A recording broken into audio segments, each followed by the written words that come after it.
Scott the Woz just uploaded a new video today, which is crazy because last week he uploaded another video, and they're both really short videos, relatively speaking, compared to his latest videos, which have been an hour plus. Which, don't get me wrong, I do like those hour plus long videos, but I also kind of miss the shorter videos, you know? And it looks like Scott is going back to that in like the weekly schedule, which is really cool to see, in my opinion. Have a mix of both, because why not? So yeah, this episode is called Now Loading. So he's gonna be talking about loading screens. I don't know what else he's gonna talk about besides that. And I figured I would react to it. I was actually planning to react to a Luxon video, but I've reacted to many Luxon videos on the channel, and I've only reacted to one Scott the Woz video that was in the older episode of Scott the Woz. So I figured I would react to a newer one, you know, and also, you know, more variety in terms of the reactions I have. I can always react to the Luxon thing later on in the future, so let's just get right into it, shall we? Hey y'all! Oh, it's loading. Man, I love video games. Just an experience you can't get anywhere else. Is that the deep? Oh yeah. Okay, real quick, before I continue, I do want to say that we are back to the way I used to do reaction videos, where I'm not screen recording. And that is because when I screen record the reactions, I can barely hear them, but for you guys, it's like pretty loud or whatever, and like my voice is really low. I don't know, it's weird. I just figured I would go back to this way because I can hear it properly. You don't get the clear screen, you know, because it's not screen recorded, but I think it's overall better, so hopefully don't mind too much. Anyway, let's continue. Yeah. Good things come to those who wait, like a diagnosis. Thank God, now I know! And video games are no different. I mean, have you ever played one? Half the time you're not. Loading screens! Because, damn, this is easy to research. Done. It's something we're all used to at this point. It's honestly weirder if a game doesn't have a loading screen. You freak. Loading wasn't very common in the early days of gaming, primarily due to the use of cartridges. See, when we plug this in, the console doesn't really need to load up anything. The game is here in its entirety, and it connects directly to the console like a puzzle piece. You didn't have a laser reading a spinning disc, scanning data to load into the system. Everything you could possibly need from this video game is right here, and the console can read and display it all almost instantaneously. So you're saying it's better to have how that. Simple games were back then. I mean, like, oh wow, this game has loading screens and this game doesn't? And cartridge games did have to load things. You just never noticed. They rarely stopped you dead in your tracks to announce big things in the works. Which made the cartridge games that did just come off as pretentious. Oh. Look at me, I'm a big game with lots to load. You're Mickey fucking Mania. A handful of cartridge games did feature visible loading screens, which, like, okay. Batman Forever on Super Nintendo just tells you to hold on. What? This is on screen for like 2 seconds. If you didn't put anything here, I wouldn't know it was even loading. What, if they didn't put this here? Were they afraid they were gonna lose you? Well, this is just fucking ridiculous. Street Fighter Alpha 2 You just quit in those 2 seconds. I'm not dumb. At least Fatal Fury on Super Nintendo had the guts to admit it. But, hey, these are unique situations. Obviously, when the system's being pushed to its limit, some funny things are gonna happen. Yeah, okay, fucking hilarious. But with other formats, loading was far more commonplace. You got it with floppy disks, cassettes, and man, when you saw that loading screen, it was the exact same as any other loading screen. Not really a ton to geek out to here. If somebody asks you what your favorite classic loading screen is, why are we having this conversation? And my lord, you really needed something back then. With computer systems like the Commodore 64, loading could take minutes. And what did you get for it? Epilepsy. Thankfully, there were fast loaders to help speed the computer up. Some in particular included mini games you could play while the full game was loading, like the Space Invaders wannabe, which is ingenious. So damn ingenious, Namco did the same thing on Ridge Racer for the PlayStation 1. And then filed a patent for mini games and loading screens to ensure we would never get anything like this ever again. Wow. How did this give them any competitive edge? Damn, I want to play Swampy's Also, was that even legal? I mean, I'm guessing they got permission. With Ridge Racer, I don't have these problems. Ridge Racer finally gets a point. This has brought us to the dawn of the modern loading screen.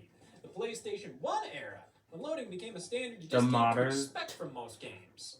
But not every game. Loading was at the forefront of the cartridges versus CDs debate. PlayStation could house games with large file sizes, full motion video, voice acting, these huge worlds to explore, all at the cost of lengthier load times. While the Nintendo 64 liked all of that for the sake of quicker loading. Guess who won? Thank God I saved 30 seconds on the load times. Now my life can suck quicker. Turns out nobody cared if they had to wait for a game to load, and the battle between the PS1 and N64 proved that. I mean, here are games that had loading screens on PlayStation compared to the games that didn't have loading screens on Nintendo 64. Of course, now that there was no escaping load times, some developers decided to get creative with them. Obviously, Ridge Racer is an example of that, featuring a it's Namco that made it. Okay, no wonder why. I was an idiot. Sorry. Loading screen possibilities. It's extended. Patents, man. Now, over the years, we have gotten some interactive loading screens, like Test Drive on PS2 and Xbox. We got Pong. Whoa. Wait a second. Why were they able to do this when Namco had this concept patented? Same way you can legally murder. Don't get caught. I assume this just wasn't on their radar, or they didn't care that much. I mean, how much did Namco really utilize their patent here? Well, look no further than Tekken 5. Jesus Christ! How do we go from like 12 pixels to more than 12 pixels? This loading screen is based on the arcade game Starblade, and it's amazing to see how far Namco loading screens have come. It's crazy. They went from singular to plural. Yeah, the Tekken and Ridge Racer games are some of the only major examples from them, which, man, for a developer with such a rich arcade history, you'd think it'd be the easiest thing in the world to throw any of these bastards on a loading screen. Hell, on PS1 alone, you could have had a little mini Pac-Man game while Pac-Man World loaded. Easy, but no. I mean, why bother when you own the pen? Not like there's any competition. Oh, wait. Not like there's any competition. Thankfully, this patent expired in 2015. Oh, that's good. I don't know how much it was genuinely enforced over the years, but regardless, we can rejoice. Video game loading screens can finally be fun! But have they been fun? I don't think so. Fun sucks. And now, let's be fair. We've had some pretty great ones over the years. One that immediately comes to mind is Splatoon on Wii U. When you're waiting for the online match to start, you can play Sprint Jump Down on the really gamepad. cool. Honestly, one of the best uses of the dual screens of the Wii U. It almost makes the investment worth it, almost. Especially considering Splatoon 2 just lets you dick around with the music, and Splatoon 3 just has you practice the actual game. Boo! That's practical. I don't want practical. Yeah, what disgusting. I want jokes. But I can't deny how smart practice rooms are as loading screens. Like with the Bayonetta games, you have an opportunity to try out some combos or discover brand new ones. Or the Assassin's Creed games, which are the exact same thing, but now including the addition of nothing to do. Just run around and avoid. That's all I need. Which explains why I'm malnourished. These make sense in the context of the franchise. You're transported into the lives of your ancestors. But I didn't even know this was a thing in Assassin's Creed. I thought it was just a old-timey franchise, not a future thing too. And Origins and Legends both let you do similar things while the stage is loading. That just gives you a chance to play the game before you play the game. A little taste, you know? Get your bearings on the controls, the feel of the character. I mean, it isn't the most exciting thing in the world, but these three examples showcase how loading screens can actually enhance the gameplay that follows. For examples, you're just sitting there with these static-ass screens, and then when the game starts, you're not ready. Oh, no, damn it. I play with butter to pass the time. These ensure you're prepared for anything. Never mind. How about an ulcer? Bad loading screens. What makes one so abysmal?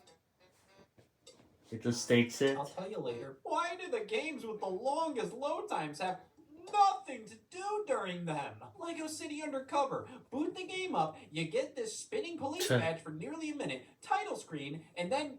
Oh no. Welcome back, old friend. What, the title screen took this long to load? And you couldn't at least have a progress bar or something? Probably not. That would have frustrated me more seeing how slow it is visualized. But that's the Wii U version. On the other consoles, we get a different loading screen and faster load times. Faster is faster. Move this 3D model of a Lego set around, which, I mean, this isn't great, but Lord, it's better than the original. If you stare at this long enough, you will go insane. Does that make Half-Life 2's better?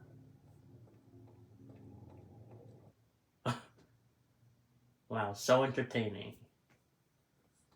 These ones are just weird, man.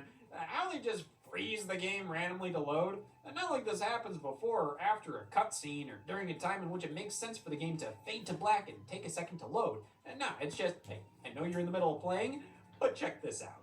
It's got the same energy as, hey, fuck you, look at this badge. Of course, I understand why Half-Life 2 I love the random is jokes that Scott makes for like getting hit or whatever. 2004. Sure, it's awkward, but to an extent, I respect them for just telling it how it is. Not trying to hide anything. Yeah, we're loading. What of it? That's something loads of games refuse to do. Options to mask these screens in ways that feel natural to the players that don't notice. Yeah, I don't know. It's getting harder to find a modern game these days that doesn't feature squeezing through a crack for 10 seconds. And because of that, it's easy to point at this and claim that this is all to mask loading screens. Now, what's my source? Common sense. I mean, why the hell else would these characters be squeezing through cracks? Because they have to? No, it's obviously because they're trying to hide something. They're f***ing with me. And they dare their customer? I find that once people notice something's a thing, they all of a sudden need to have a stance on it. Like, are these really that annoying or not really. The slightest? Ugh, another hidden load screen, masked by this incredibly natural part of the level design that I only found out hides loading screens once every game started to do it. Do these even hide loading screens? Some developers have come out to say these are here for design purposes, to funnel the player in a particular direction while naturally stopping them from going backwards, which, I mean, sure, the game is loading stuff during this segment. Could be a lot, could be a little. But to claim this is just a hidden load screen, it's not fair. Most of the time when these pop up, it's to aid the level design first and foremost.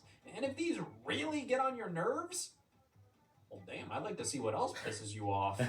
Fingers. Whenever I hear arguments about these, they're often called pace breakers, but I don't get that at all. But you're still moving. moving. In the middle of action, and it just hard cuts to this. These almost always occur during a pretty quiet walking segment. And if this is a pace breaker, I don't want to know what this is. It's easy to blame the games themselves for bad load times, but I don't think it's that bad. Those their fault. cross-scrolling the things. Neo Geo CD, a console with such horrendous load times. They put out a revision with the sole purpose of just fixing that. The Neo Geo CD. How much did they fix it though? It's just the Neo Geo CD, but now with faster loading. I never said fast loading. These early CD-based consoles had it pretty rough. I mean, it takes minutes upon minutes to boot games up. And for what?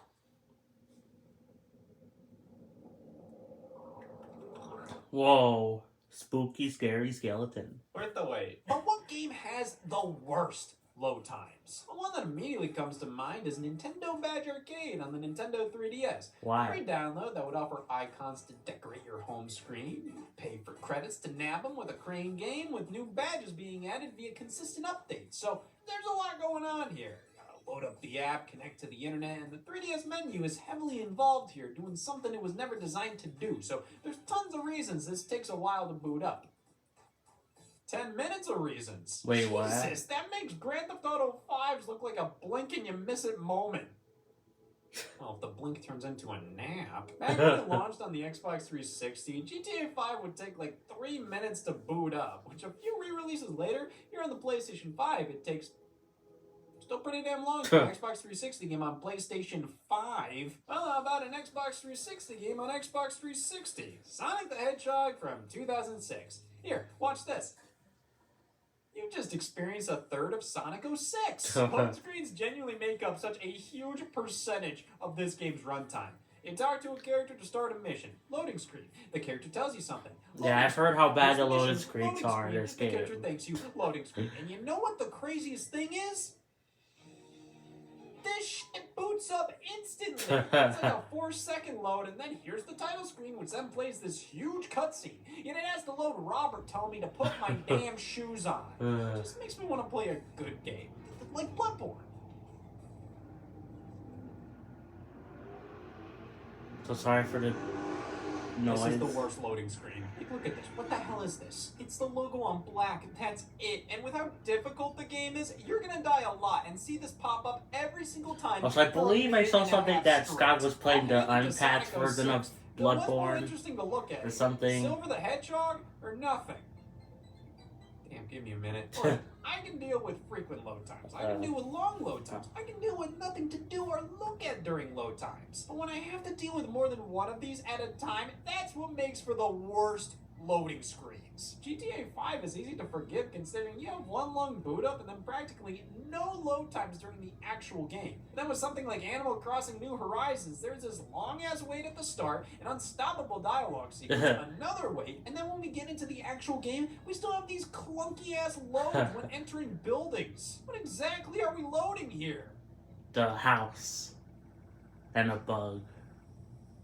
Dude, loading screens can be the worst things ever.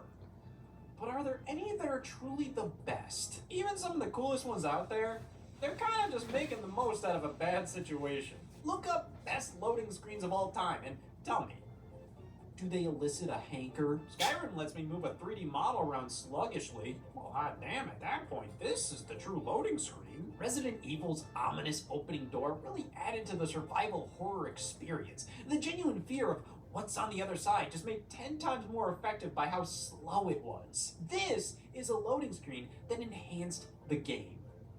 Until after you've seen it for the 40th time, it kind of loses its luster. Oh god, what's on the other side? It's drywall. Tips and tricks, yeah, that's a pretty easy way to use up this time, but I don't think I ever learned a damn thing from these. Any tip and or trick on these things is surface level knowledge. It's just like, wow, the more you know. Lots of cute ones like these Dragon Ball titles, Okami's Paw Prints, Devil May Cry 3's Assault Charges. Hey, I respect the hell out of these. They're pretty cool. But that's the farthest they ever go. If I had the choice between... Why did that look like Riku from Xenoblade pictures on them, 3? Would I rather wait or not? Like, I know I sound like the last guy you'd want to hang out with by siding with the former, but I'm sorry, I like these, but let's be honest here. Nowadays, as loading screens become less and less frequent and intrusive with the evolution of technology, anybody that says how they miss loading screens, I just have to respond with, really? It's like saying you miss instruction manuals, or game magazines, or video rental stores. I have some great memories with these things, but do you truly miss them? If they are brought back, are you genuinely going to utilize them? Probably 99% of people won't. Because with the release of the PlayStation 5 and Xbox Series consoles, SSD storage became a standard for video games, making load times, well, not extinct, but so damn fast, there's really no point to doing anything special with these screens anymore. And listen, I'd love to give some poetic statement on how we lost something with the death of unique loading screens, but how many games were doing them to begin with? Most didn't care, like, look at this. And the ones that did care to put something here, it says more about the developers and their passion to make the most out of the cards they're dealt with than it does about the validity of loading screens. The screens aren't what's special here. It's what the developers decided to do with them. That's so funny. Scott here. Loading screens are the only thing that I stands finally between loaded the and thing. happiness. We spent decades complaining about them, and now that they're not as common, you know people are out there saying, damn, I miss loading screens. Why? People love to bitch. For example...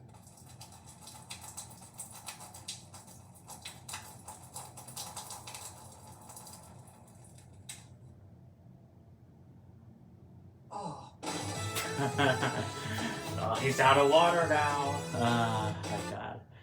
Yeah, that was a good episode. I can't believe he made an episode almost 18 minutes of loading screens. Where is the L button video? In fact, I actually put out a comment like, I don't know if you'll be able to see it, but I put a comment saying, where's the L button video? Before I even watched it. So, Scott is casually jump scaring us only a couple days after his last upload. He actually uploaded 2 Sundays in a row, like the old days. That's really cool. Summertime Avenue, or whatever, has been loading for weeks and now decided to publish. Love the implication that this entire video was just a loading screen with care put into it while Scott loaded a Hey All Scott here. Oh my god, yeah. I'll never forget, beat the entirety of Sonic Adventure 2's hero story while Sonic 06 was loading. I don't know who that is, but I believe it. So back. Let's Scott just saying hey all without the Scott here. Just pure horror. I can't stand it. What do you mean? He does say it at the end. He does near the end. Oh my god. Yeah. Scott made us wait nearly 17 minutes as he loaded the fact that he's no longer named Star Fox. Oh my god. Why is the video not loading? Look, see, there's my comment. There you go. Where's the L button video? The bastard Scott made me think my phone was loaded for no reason. I did think there was like there was like one time like at the beginning where I thought, oh, did it freeze with the TV, or was there an ad going, or what? Oh my god. The episode officially starts at 16:51 when Scott says Scott here, finishing the first half completed catch for the beginning of the video. Crazy how Scott can upload a 50-second video and still be a banger. Oh my god. You tell me the guy made 17 minutes on effing loading screens. Oh my god. Or so long. Yeah, okay, that guy. TV reflection doesn't move. Is on screen for like 2 seconds. I'll tell anyone, but I think he had to edit the footage to make it load for longer. Well, anyways, guys, I think that's gonna be that's a funny screen. I did not realize that's a funny screen, but yeah, that's gonna be it for the reaction video. In fact, I hope you enjoyed. Yeah, I'm really happy Scott it seems like he's back to weekly uploads, at least more frequent uploads, because again, I do like those hour-plus long videos, but I also miss the shorter ones, you know? So yeah, that's really cool that it looks like he's doing a mix of both or something. Also, links will be in the description for Scott's original video and his channel. But otherwise, like, subscribe, please, and Xenoblade, and I'll catch you guys next time for more. Peace, bye, everyone.